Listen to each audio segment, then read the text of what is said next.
नमस्कार दोस्तों, आज हम बात करेंगे भारतीय राजनीति की सबसे बड़ी घटना की, भारतीय राजनीति के सबसे बड़े विवाद की, यानी कि इमरजेंसी की, आपातकाल की। दोस्तों, आपने आपातकाल के बारे में सुना जरूर होगा, लेकिन उस दौर में क्या घटित हुआ था, इसका देश और तब की राजनीति पर क्या असर हुआ था, इसके बारे में आप शायद बहुत कम जानते होंगे। तो चलिए सबसे पहले जानते हैं आपातकाल कब लागू किया गया। आज से लगभग 45 वर्ष पहले 25-26 जून दरमियान रात 1975 से लेकर 21 मार्च 1977 तक 21 महीनों तक भारत में आपातकाल यानी इमरजेंसी घोषित की गई थी। तो चलिए अब जानते हैं कि ये इमरजेंसी, ये आपातकाल घोषित क्यों किया गया था।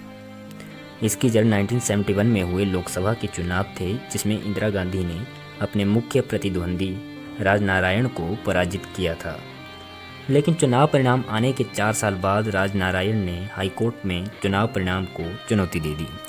राजनारायण ने दलील दी कि इंदिरा गांधी ने चुनाव में सरकारी मशीनरी का दुरुपयोग किया, तय सीमा से अधिक पैसे खर्च किए और मतदाताओं को प्रभावित करने के लिए गलत तरीकों का इस्तेमाल किया।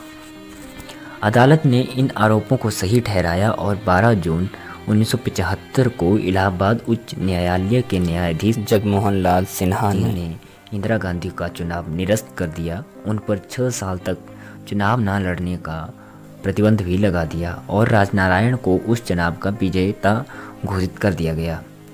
लेकिन इसके बावजूद इंदिरा गांधी ने इस्तीफा देने से इनकार कर दिया।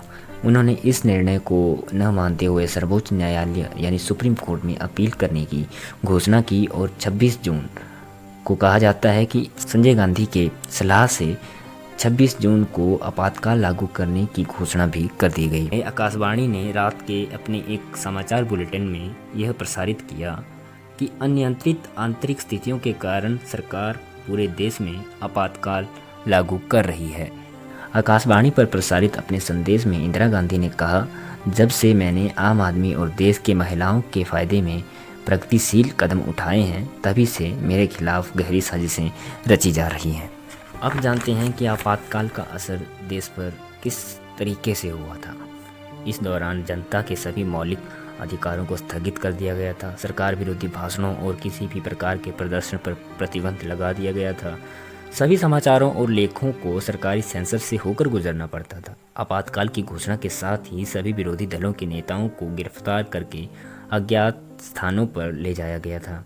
आपातकाल के दौरान गिरफ्तार व्यक्ति को कोर्ट में पेश करने और जमानत मांगने का भी अधिकार नहीं होता था।